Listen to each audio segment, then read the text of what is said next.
ini dari cerita pemain lain, Kak Selvi Kitty, dia melihat sosok sahabatnya kuntilanak. Kalau Kak Selvi tuh dia ngeliatnya pocong. Oh. Iya, jadi dia pengen ke kamar mandi, katanya dia lupa. Jadi kan emang kalau dia tuh nggak pakai softline atau kacamata, pakai kacamata kan. Tapi pas dia mau ke kamar mandi, dia pakai kacamata, terus dia ngeliat di pohon pisang ada pocong.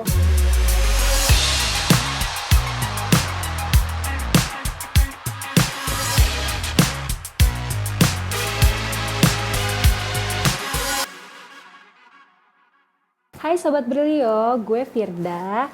Dan kali ini kita lagi ada di podcastnya Brilio bareng Kak Agi sama Firmansyah. Halo Sobat Brilio. Dari film Anak Kunti nih guys. Betul. Gimana nih Kak kabarnya? Alhamdulillah baik. Alhamdulillah ya. Ini setupnya kayak lagi interview nih. Iya, rasanya kayak gitu lagi kan. interview gitu ya. Akhirnya ini sibuk apa Kak? Aku hari-hari lagi sibuk kuliah sama lagi promo film Anak Kunti. Gitu aja sih. Gitu. Kalau Kak Giselma ini kan udah sering banget ya Kak ya meranin film horor gitu ya. Aku juga sebelumnya udah pernah sering ngeliat Kakak di film gitu kan. Nah, kalau alasan Kakak ini mau untuk gabung di film Anak Kunti ini, kenapa Kak? Oke, jadi sebelumnya itu kan film Anak Kunti itu disutradarai sama Bambang Dias, dan Bambang Dias itu udah pernah kerja sama aku sebelumnya di film Pakutannya Jawa sebelumnya.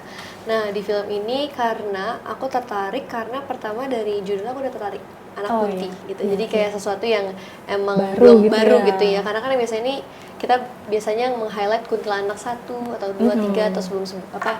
Dan Anak Kunti ini dibalik, jadi tadi sebenarnya draft judulnya tuh malah working title-nya anak kuntilanak. Jadi kan aku mikir apakah ini anak kuntilanak atau siapa. Jadi cerita baru. Setelah aku baca skripnya dan melihat line up cast-nya, dan menurut aku itu bikin aku tertarik sih, karena pertama castnya itu pada senior. Terus kedua karakternya ini baru menurut aku, karakter Sarah ini. Jadi aku di situ mainnya jadi Sarah. Oh, jadi lebih eksplor karakter baru gitu ya Kak di film ini ya. Kalau misalnya aku nih dengar judulnya pertama kali Anak Kunti itu kayak unik banget kan.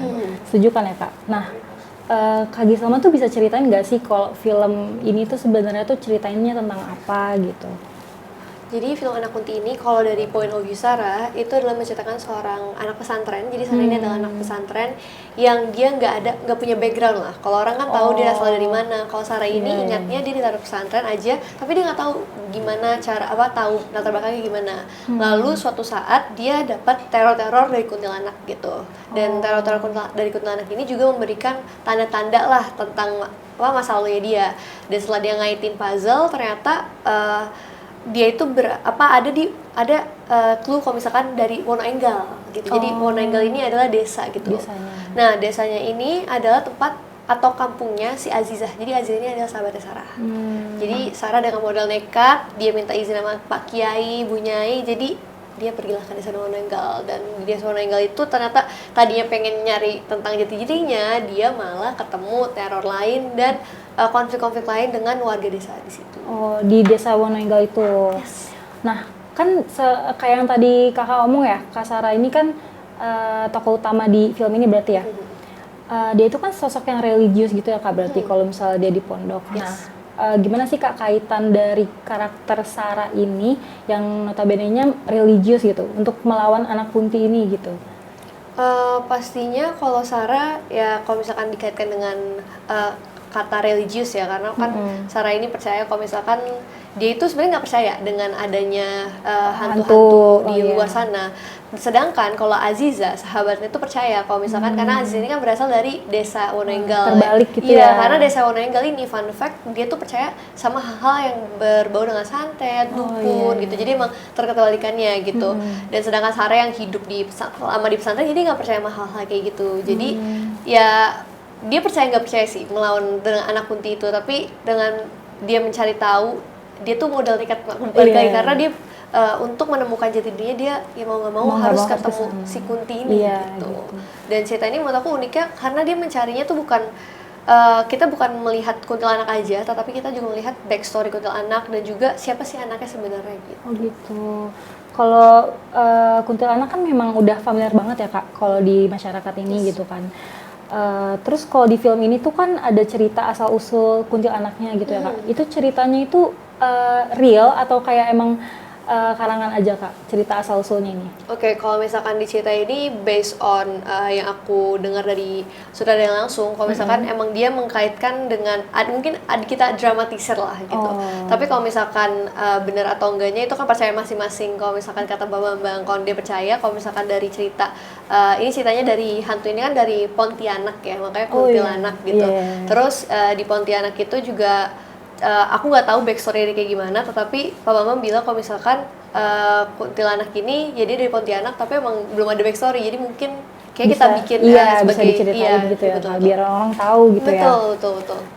Kan tadi sempat Kakak mention di film ini kan latar belakangnya di desa Wonoenggal ya. Nah sebenarnya lokasi syutingnya itu di mana Kak? Kalau lokasi syuting kita kemarin tuh di Jogja. Oh di Jogja. Tapi kalau desa Wonoenggal ini namanya disamarin. Tapi katanya emang benar ada desa Wonoenggal yang percaya dengan hal-hal mistis seperti itu. Jadi sebenarnya ini lebih kayak based on true story gitu ya Kak? Kalau I think half of it deh. Kayaknya half of it based on true story. Berarti ya gitulah ya.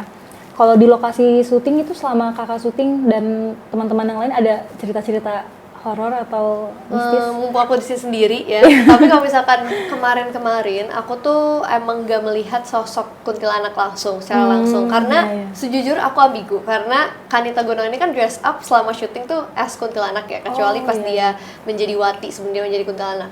Itu tuh yang aku lihat, jadi aku tuh nggak tahu sebenarnya aku selama ini ngeliat kuntilanak atau Kanita Gonangan karena emang suka beda-beda tempat dan kita percayanya ya udah itu Kanita aja lagi tetap dress up dan lagi jalan atau gimana, karena Kanita ini juga diseling setinggi yang dikatakan kalau terbang kuntilanak segitu. Jadi emang kita pun kayak kalau ngeliat di terbang, mungkin Kanita lagi latihan seling kali, tapi kan kalau tempatnya sepi, tapi kita percaya itu Kanita Gunawan aja. Jadi sebenarnya aku nggak tahu. Tapi kalau misalkan ini dari cerita pemain lain, Kak Selvi Kitty, dia melihat sosok sahabatnya kuntilanak yang loncat-loncat.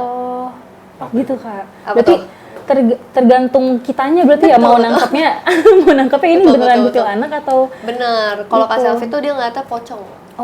Iya, jadi dia pengen ke kamar mandi, katanya dia lupa. Jadi kan emang kalau dia tuh nggak pakai softline atau kacamata, pakai kacamata kan. Tapi pas dia mau ke kamar mandi, dia pakai kacamata, terus dia ngeliat di pohon pisang ada pocong.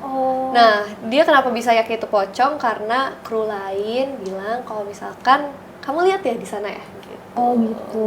Berarti emang lokasinya ini sepengetahuan Kakak nih, kayak itu emang horor gitu Kak? Di lokasi itu. Kalau misalkan horor sih lebih kayak aku nggak bisa bilang itu horor, aku lebih bisa bilang itu mencekam. Karena kita tuh kalau misal kita di hutan yang benar-benar hutan banget, hutan yang bukan emang buat liburan atau visit atau gimana, tapi emang pure hutan. Itu yang bikin kita agak ngeri gitu. Ke bawah gitu ya kayak. Kalau misalkan yang menurut aku horor bisa dikaitkan dengan horor, yaitu tempat di mana Sarah itu mondok. Itu menurut aku horor karena tempatnya tuh aku nggak tahu ini dari mana gosipnya, tapi dari kita tempat syuting berarti katanya itu yang kayak pas nanti kita syuting lagi pada pindah-pindahin apa sih keranda mayat yang itu tuh yang makanya aku kayak ini tempat apa ya sebenarnya, karena emang di tempat itu pun kita yang paling diketatin, yang kayak kita nggak boleh ngapa-ngapain yang banyak aturan gitu. Iya, lebih banyak aturan daripada tempat-tempat sebelumnya gitu, jadi lebih ngerasa tegang kan.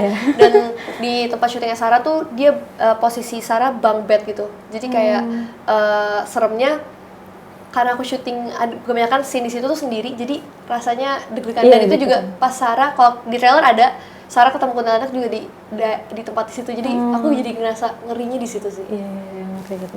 Kalau pengalaman yang kayak seru banget gitu di selama syuting? Pengalaman seru banget, hampir setiap scene tuh seru banget. Banget. Karena cast dan krunya tuh seru-seru dan sangat amat welcome ke aku dan ke pemain lain. Kita kompak lah, karena itu juga bulan puasa, jadi rasanya tuh lebih erat gitu. Buka puasa bareng, sahur bareng, jadi emang rasanya bener kayak mondok sih sebenarnya karena kan di tempat syuting. Terus mungkin scene bersama Kak Wafi kali ya. Kak Wafi tuh salah satu yang peran yang menjadi Azizah. Sahabatnya si Sarah itu. Betul. Jadi emang kalau setiap sama dia karena kita klop dan layaknya sahabat, jadi seru aja sih sama dia. Jadi enjoy gitu ya Kak, enggak ini. Kalau aku nih kan aku sempat search ya, kayak dengar film ini tuh bakal tayang di negara lain juga kan Kak, 6 negara kalau nggak salah. Nah gimana sih Kak perasaan Kak Giselma dalam salah satu pemerannya gitu? aku nervous lagi karena kan hantu kuntilanak ini dikenal juga bukan di Indonesia doang, tapi di luar negeri, di luar negara lain, tapi mereka nyebutnya dengan bukan kuntilanak, ada yang kayak hantu sundel bolong atau enggak. Mungkin kalau di Indonesia bilangnya itu beda ya, tapi mereka percayanya kalau yang rambut panjang terus badannya putih suka ketawa gitu. Terus ada juga bilang kalau misalnya kalau di Jepang lah contohnya Sadako, misalkan ada relate-nya gitu. Dan aku tuh harap apa yang kita mau sampaikan ke masyarakat Indonesia juga bisa sampai ke masyarakat luar gitu sih. Gitu. Terus kalau misalnya dari film Kuntilanak ini kan yang tadi sempat Kak Gisalma mention nih, ada nggak sih Kak kayak cerita positif yang bisa diambil gitu dari si sosok kuntilanak ini gitu? Cerita positif bisa diambil, cerita ini emang kita nge-package-nya itu bukan horor aja, tapi juga ada drama keluarga, drama persahabatan, dan ada sedikit percintaan juga. Tapi yang aku fokuskan, yang aku melihat cerita ini tuh tentang kasih sayang ibu tuh tiada masanya. Jadi emang walaupun udah jadi kuntilanak pun juga tetap nyari anaknya gitu. Jadi makanya kenapa judul anak kunti, karena ibunya juga mencari anaknya gitu. Jadi emang ibu tuh jiwa ibu ya, bener jadi hantu tetap iya, seorang ibu gitu ya. Benar banget. Kalau terakhir nih ya Kak, kalau misalnya Kak Gisalma bisa kasih 3 kata untuk film Anak Kunti nanti, apa kata-katanya? Kata-katanya konflik, hangat, complicated. Aku jadi penasaran sama filmnya sejujurnya. Jangan lupa nonton ya. Siap Kak. Makasih banyak ya Kak Gisalma udah sempetin ngobrol bareng Brilio di podcastnya Brilio. Nah, buat kalian semua jangan lupa nonton film Anak Kunti yang tayang pada tanggal 20 Februari 2025 di bioskop kesayangan kalian. Buat kalian yang udah nonton, terima kasih banyak. Jangan lupa like, comment, dan subscribe. Bye!